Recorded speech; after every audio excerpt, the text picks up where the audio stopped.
회사를 다닐 때는 일이 산더미처럼 쌓여 있어도 늘 지겹고 힘들다고만 생각했습니다. 엑셀 파일을 열어놓고 딴짓을 하기도 하고 회의 시간에서도 집중이 잘 안 됐습니다. 그런데 이상하게 퇴직을 하고 나니까 그때 그 일상이 그렇게 그리운 겁니다. 매일 아침 출근길, 동료들과의 일 얘기, 매달 꼬박꼬박 들어오던 월급. 그땐 당연한 줄 알았는데 막상 사라지고 나니 하루가 너무 길고 불안함만 쌓였습니다. 아, 그게 바로 직장으로부터 공급받았던 자존감이었구나. 그 울타리 속에서 나는 살아가고 있었구나 라는 걸 뒤늦게 깨닫게 됩니다. 하지만 문제는 대부분 이걸 예상하고 열심히 살아왔는데도 세상 일이 역시 쉽지 않다는 것입니다. 오늘은 퇴직 후 누구나 처음 겪는 혼란, 그리고 준비 없이 맞이하게 될 현실에 대해 이야기하려 합니다. 그리고 그 과정을 어떻게 극복할 수 있는지, 퇴직 이후 삶에 직접 도움이 될 만한 현실적인 방법도 함께 전해드리겠습니다. 영상 끝까지 시청해 주시기 바랍니다. 자, 퇴직을 하고 나면 처음엔 이렇게 말합니다. 아, 이제 좀 쉬어야지.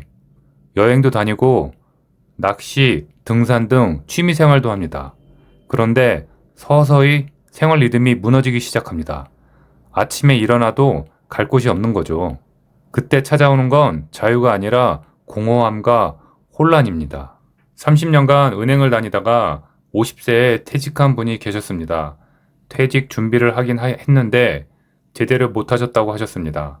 창업 박람회 참관, 번역, 온라인 비즈니스 등 여러 일을 시도해봤지만 내가 잘하는 게 뭐지? 라는 의문만 갖고 퇴직을 하셨다고 합니다. 또 다른 경우 외국 대학을 졸업하고 대기업과 외국 기업을 거쳐 50대 중반에 일을 그만둔 분이 계셨습니다.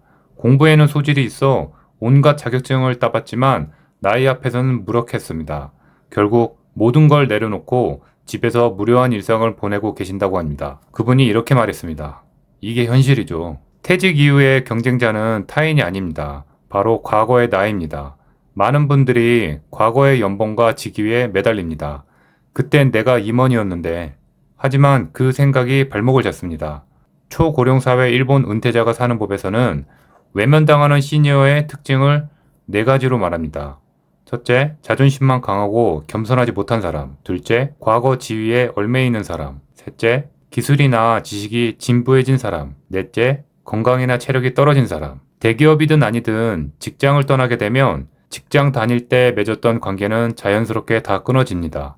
이건 너무 자연스러운 단계이고 그렇다고 자존감까지 낮출 필요는 없습니다. 빨리 내려놓고 지금 나에게 충실한 삶을 살아야 합니다. 100세 시대에 평생 현역으로 살기 위해서 우리가 목표로 해야 할 성공 노후의 모습은 무엇일까요? 바로 자립지향성이 강한 사람이라고 생각합니다.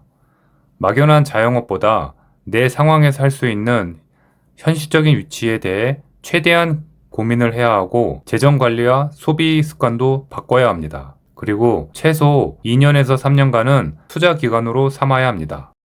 여기에 대리운전과 같은 부업을 루틴으로 넣을 수도 있습니다. 월 보름 정도만 일해도 자존감만 내려놓으면 뜻밖의 보람도 느낄 수 있습니다.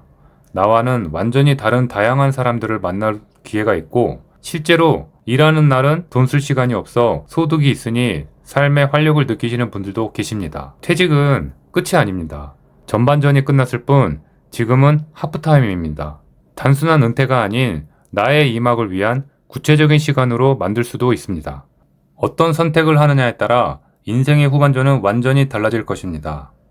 본 영상 이외에 대리운전 부업에 대해 구체적인 방법이 궁금하시다면 아래 고정 댓글을 클릭해 주세요. 영상 끝까지 시청해 주셔서 감사합니다.